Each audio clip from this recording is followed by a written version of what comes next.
Hello students, कैसे हो आप सब। आई होप आपने एक्सरसाइज 1.1 पढ़ ली होगी पिछली वीडियो पर जाकर। नहीं पढ़ी है तो आप प्लेलिस्ट में, चैनल की प्लेलिस्ट में जाकर उस वीडियो को देख सकते हैं।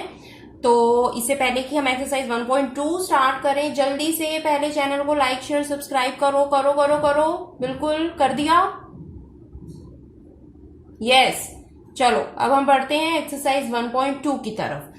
तो एक्सरसाइज 1.2 में क्वेश्चन नंबर 1 है, state whether the following statements are true और फॉल्स, जस्टिफाई योर आंसर। ठीक है, हमें 3 स्टेटमेंट्स यहाँ दी हुई हैं, हमें बताना है कि वो ट्रू है या फॉल्स है, और हम जो भी अपना आंसर दे रहे हैं हमें उसको जस्टिफाई भी करना है।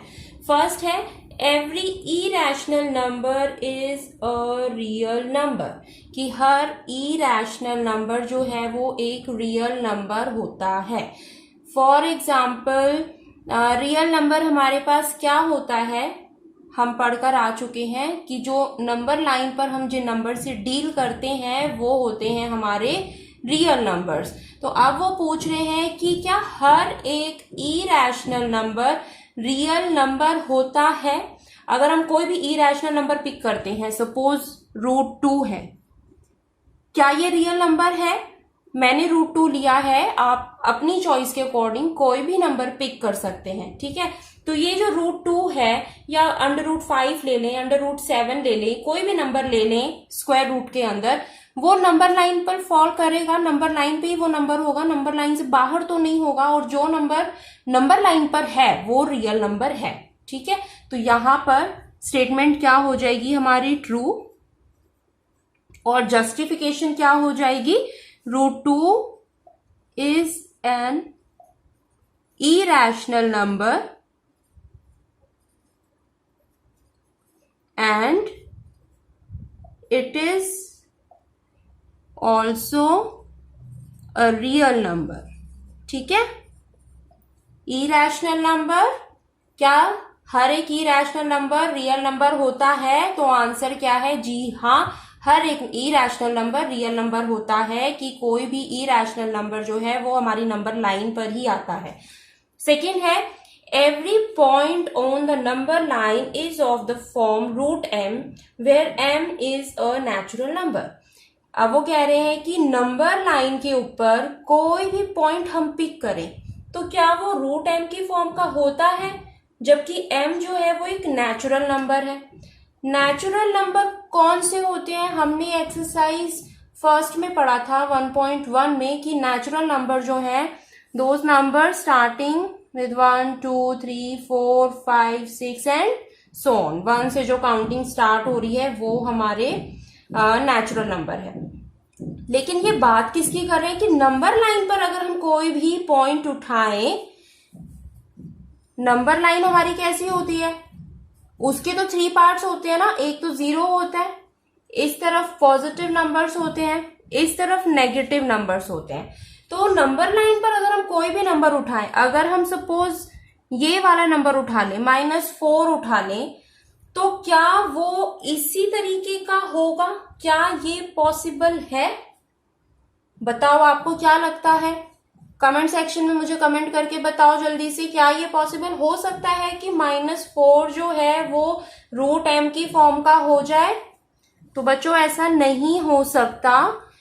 कोई पॉजिटिव नंबर जरूर ऐसा हो सकता है। अगर हम सिर्फ 4 की बात करें तो 4 का जो स्क्वायर रूट है वो कितना आया, 2, and 2 is a natural number. लेकिन √4 की जगह अगर हम -4 ले लेते हैं तो इसका स्क्वायर रूट 2 नहीं होगा। ठीक है, ये हमारा कंप्लीटली डिफरेंट नंबर बन जाता है। तो अगर हम किसी नेगेटिव नंबर का स्क्वायर रूट लेते हैं, वहां पर हमारे पास ये नंबर एक नेचुरल नंबर नहीं रह जाता, ये नेचुरल नंबर की कैटेगरी से बाहर चला जाता है और नंबर लाइन के दूसरी तरफ आ जाता है, जहां पर हमारे सारे नेगेटिव नंबर्स होते हैं। ठीक है, तो ये स्टेटमेंट क्या हो गई, फॉल्स। तो हम क्या लिखेंगे इसके आंसर में, फॉल्स है ये, because square root of -4 is not a natural number. ठीक है, मैंने यहाँ -4 लिया है, आप माइनस का कोई भी नंबर ले सकते हो, माइनस का ही लेकर देखोगे आप, प्लस का नहीं लोगे, क्योंकि प्लस वाला तो इस कंडीशन को सेटिस्फाई कर जाएगा। हमें तो पूरी नंबर लाइन को देखना है, तो पॉजिटिव का तो हमें पता है कि वो इस कंडीशन को सेटिस्फाई करा देगी, तो हम उसके कॉन्ट्राडिक्टरी जाएंगे, हम उसके दूसरी तरफ जाएंगे, हम माइनस वालों को सॉल्व करके देखेंगे कि क्या वो भी हमारी इस कंडीशन को फुलफिल कर पा रहे हैं या नहीं। ठीक है, माइनस में आप कोई भी नंबर ले सकते हो। लास्ट स्टेटमेंट है every real number is an irrational number. क्या हर एक रियल नंबर इरैशनल नंबर है? बहुत सिंपल है, कोई भी रियल नंबर उठा लो नंबर लाइन से। सपोज हमने 2 उठा लिया है ना, ये एक रियल नंबर है, लेकिन क्या 2 इरैशनल नंबर है? 2 इरैशनल नंबर बिल्कुल भी नहीं है, ये हमारे पास रैशनल की फॉर्म में है। अगर हम अपॉन 1 कर दें तो इसे p/q की फॉर्म में लिखा जा सकता है, तो ये कौन सा नंबर हो गया? ये रैशनल नंबर हो गया। ठीक है ना, इरैशनल नंबर कौन से होते हैं? जो इस फॉर्म में नहीं होते हैं, वो हमारे इरैशनल नंबर्स हो जाते हैं। तो 2 हमने एक रियल नंबर लिया था, लेकिन हमने ये प्रूव कर दिया कि this is not an irrational number. It means the statement is wrong, the statement is false. Why? Because 2 is a real number, but it is not an irrational number. ठीक है, अब हम मूव करते हैं अपने क्वेश्चन नंबर 2 की तरफ। Question number 2 क्या कह रहा है? Are the square roots of all positive integers irrational? कि क्या सभी पॉजिटिव इंटीजर्स का स्क्वायर रूट इरैशनल होता है? If not, give an example of the square root of a number that is a rational number. ये तो बहुत simple है, हमें क्या बताना है? पॉजिटिव इंटीजर्स के बारे में बात हो रही है, तो पॉजिटिव इंटीजर्स के बारे में अगर आप कोई नंबर लेते हो, सपोज हम 9 ले लेते हैं। ठीक है, अब square root of a positive number, positive integer is irrational. क्या सभी पॉजिटिव इंटीजर का स्क्वायर रूट इरैशनल होता है? अगर हम √9 का स्क्वायर रूट निकालें तो आंसर क्या आएगा हमारे पास? इसका स्क्वायर रूट क्या होगा? 3। कैसे आया ये 3? हम 9 को रूट में कैसे लिख सकते हैं? 3 × 3 लिख सकते हैं। और स्क्वायर रूट हम कैसे फाइंड आउट करते हैं? कि ये जो पेयर हमारे पास बनता है उसमें से एक टर्म हम बाहर निकाल लेते हैं, तो ये इसका सॉल्यूशन हो जाता है। ठीक है, यानी कि √9 की वैल्यू क्या हो जाती है हमारे पास? 3 हो जाती है। और 3 क्या है? 3 इरैशनल नंबर तो नहीं है, 3 को भी हम p/q की फॉर्म में लिख सकते हैं, तो ये हमारे पास कौन सा नंबर हो गया? Rational number. तो इन्होंने यही पूछा था that are the square roots of all positive integers irrational, तो आप क्या बताएंगे? No, the square roots of all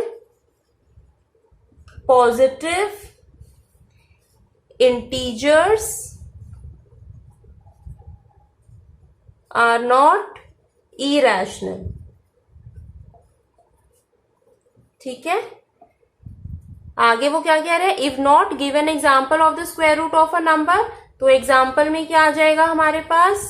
as above, जैसा कि हमने ऊपर एग्जाम्पल दे दिया है। ठीक है, तो चलो अब हम जल्दी से देखते हैं हमारा क्वेश्चन नंबर 3। क्वेश्चन नंबर 3 में हमें क्या करना है? Show that √5 can be represented on the number line. हमें इस रूट के नंबर को नंबर लाइन पर रिप्रेजेंट करना है। तो बेटा √5 को जब आप सॉल्व करोगे तो आपका जो आंसर है वो 2 पॉइंट समथिंग आएगा, है ना। रूट को सॉल्व करना आई होप आपको आता हो, नहीं आता है तो हम एक बार देख लेते हैं कि रूट किस तरीके से निकालते हैं। जैसे ये है 4, अगर हमें इसका स्क्वायर रूट सॉल्व करना है तो हमें क्या करना होता है? स्क्वायर रूट सॉल्व करने के लिए पेयरिंग्स बनानी होती है, नंबर की पेयर हम बनाते हैं और उस पेयर में से एक नंबर को बाहर लिख देते हैं, ठीक है ना। तो √4 क्या हो गया, 2 के इक्वल होता है। ऐसे ही अगर हम स्क्वायर रूट 9 लें, 9 को हम कैसे लिख सकते हैं, 3 इंटू 3। तो इसमें से एक पेयर बाहर आ गया, आंसर क्या हो गया, 3। अब हमें क्या बनाना है, हमें √5 बनाना है, √5। अब ऐसा तो कोई नंबर है नहीं ना, ऐसे कोई दो नंबर तो नहीं है जिनको मल्टीप्लाई करें तो हमारे पास 5 आ जाए, मतलब कि पेयर ऑफ अ नंबर। जैसे यहाँ को 2 से मल्टीप्लाई किया तो 4 आया, 3 को 3 से मल्टीप्लाई किया तो 9 आया। अगर हम 5 को 1 से मल्टीप्लाई करेंगे तो ही हमें 5 मिलेगा। कोई भी ऐसा नंबर नहीं है जिसको 2 बार मल्टीप्लाई करें तो हमें 5 मिले।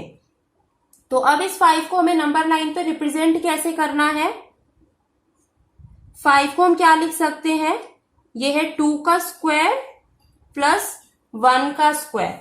तो 2 का स्क्वायर का क्या मतलब है कि इसका जो आंसर है वो 2 पॉइंट समथिंग में आएगा।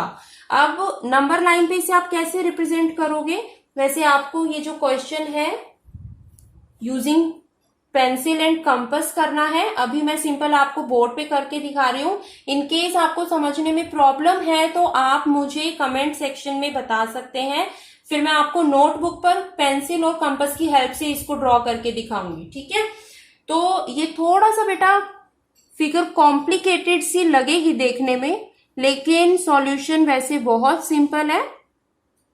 हमें क्या करना है, 0 से स्टार्ट करना है। 3 नंबर्स यहां प्लॉट कर लेते हैं हम, 0, 1, 2, इनफैक्ट 4 नंबर्स, ठीक है, क्योंकि 2 पॉइंट समथिंग में हमारा आंसर जाएगा √5 का।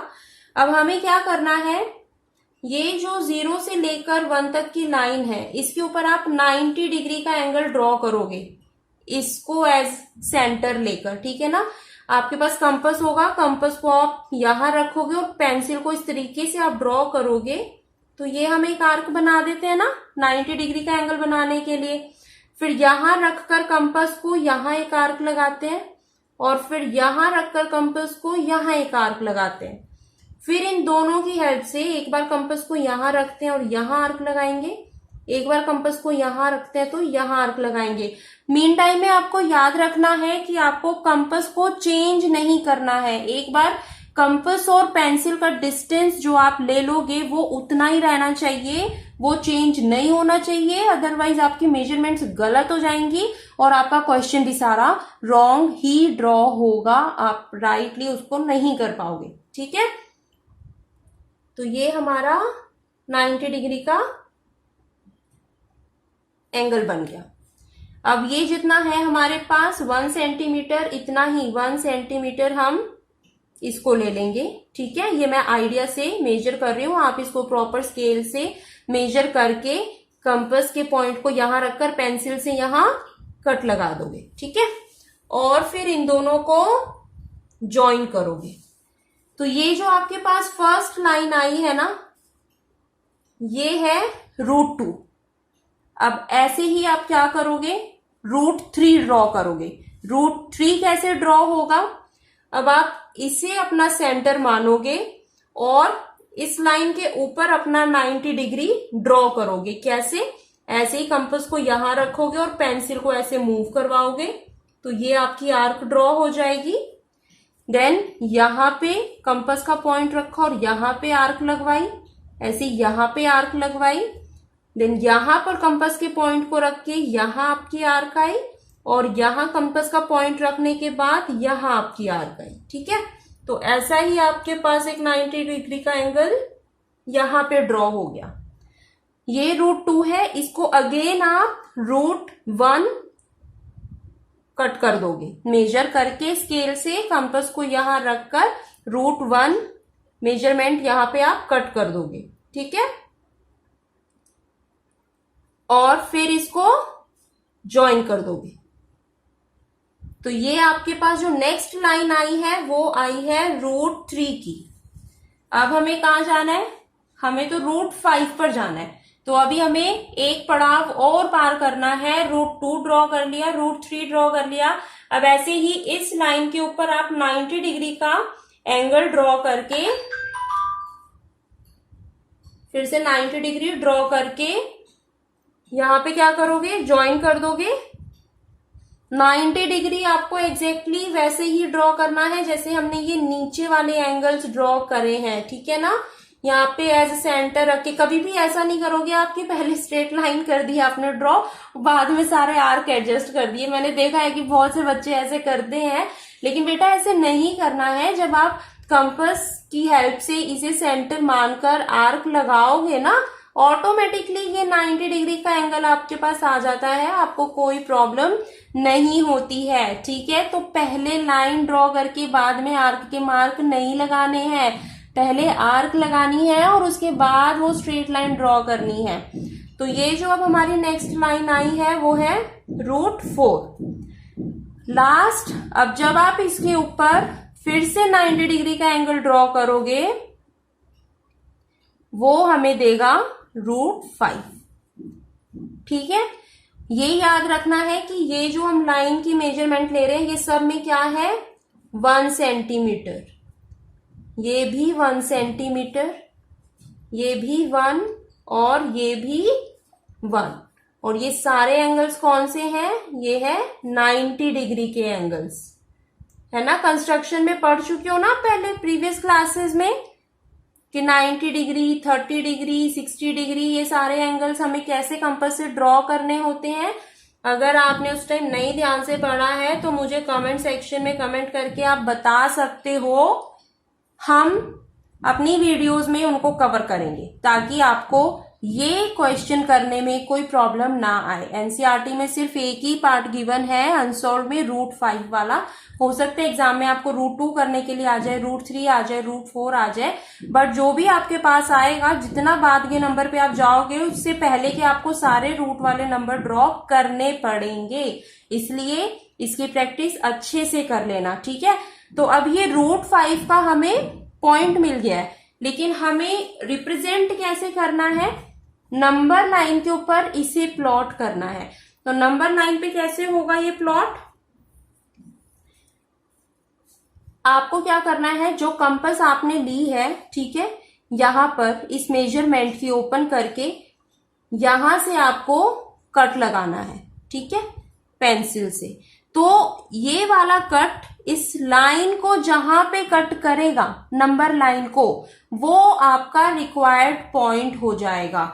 जैसे ये जो √2 है, जब ये कट करेगा यहां कहीं आएगा, तो ये जो पॉइंट हमारा आया है वो √2 हो जाएगा, ठीक है।